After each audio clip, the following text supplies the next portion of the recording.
Indonesia akan selalu mengutamakan kepentingan nasional dan menjaga ketahanan energi di tengah ketidakpastian global.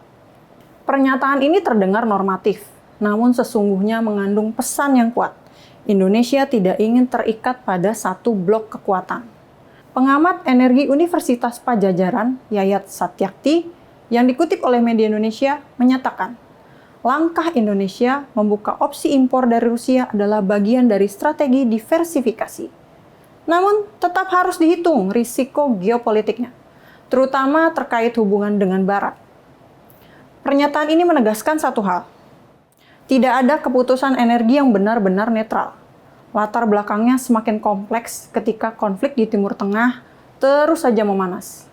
Jalur distribusi energi global menjadi rentan. Harga minyak mudah bergejolak. Dalam kondisi seperti ini, bergantung pada satu sumber adalah taruhan yang besar. Dengan konsumsi yang terus meningkat, cadangannya terbatas, setiap keputusan adalah soal bertahan. Dalam konteks itu, kerjasama dengan Rusia bukan sekedar opsi. Ia bisa menjadi alternatif strategis di saat krisis. Karena ketika pasokan global terganggu, negara yang memiliki sumber akan lebih siap daripada yang bergantung pada satu sumber saja.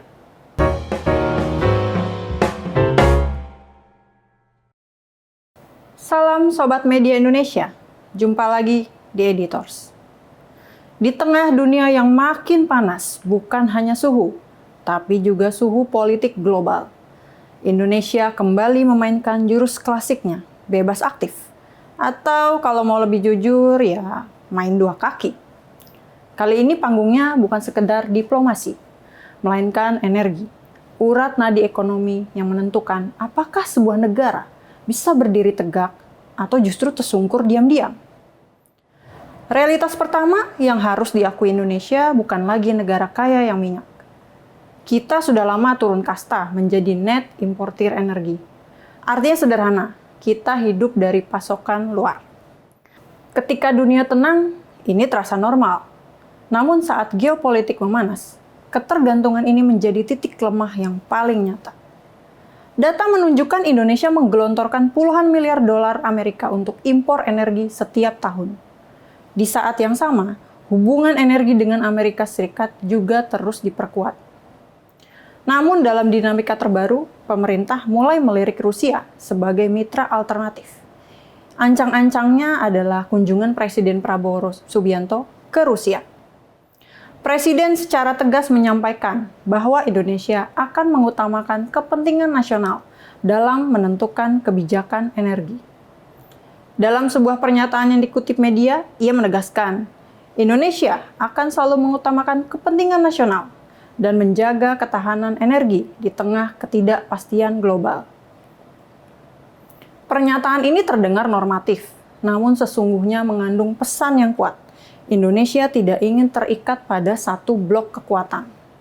Di sisi lain, Presiden Rusia Vladimir Putin menyambut terbukanya kerjasama energi dengan Indonesia. Dalam pernyataannya, ia menyebut Rusia siap menjadi mitra energi yang andal dan memberikan pasokan yang stabil bagi negara-negara sahabat, termasuk Indonesia. Kutipan ini mencerminkan posisi Rusia saat ini. Mereka tengah gencar mencari pasar baru di tengah tekanan sanksi Barat. Disinilah kepentingan bertemu, atau mungkin berkelindan. Indonesia membutuhkan pasokan dan harga yang kompetitif. Rusia membutuhkan pembeli. Hubungan ini terlihat pragmatis, namun tidak lepas dari bayang-bayang politik global. Pengamat energi Universitas Padjadjaran, Yayat Satyakti, yang dikutip oleh media Indonesia, menyatakan, langkah Indonesia membuka opsi impor dari Rusia adalah bagian dari strategi diversifikasi. Namun, tetap harus dihitung risiko geopolitiknya, terutama terkait hubungan dengan Barat. Pernyataan ini menegaskan satu hal, tidak ada keputusan energi yang benar-benar netral. Latar belakangnya semakin kompleks ketika konflik di Timur Tengah terus saja memanas. Jalur distribusi energi global menjadi rentan. Harga minyak mudah bergejolak. Dalam kondisi seperti ini, bergantung pada satu sumber adalah taruhan yang besar. Maka masuknya Rusia ke dalam opsi energi Indonesia bisa dilihat sebagai langkah antisipatif. Diversifikasi bukan lagi pilihan, melainkan kebutuhan. Namun di balik logika tersebut ada pertanyaan besar. Bagaimana reaksi Amerika Serikat? Di bawah kepemimpinan Donald Trump, hubungan dengan Rusia selalu dibayangi ketegangan. Kedekatan negara lain dengan Moskow seringkali dibaca sebagai sinyal politik, bukan sekadar keputusan ekonomi. Indonesia pun berada dalam posisi yang serba sulit. Terlalu dekat dengan Rusia bisa menimbulkan tekanan dari Barat, tapi terlalu bergantung pada Amerika juga membatasi ruang gerak. Disinilah strategi main dua kaki menjadi nyata.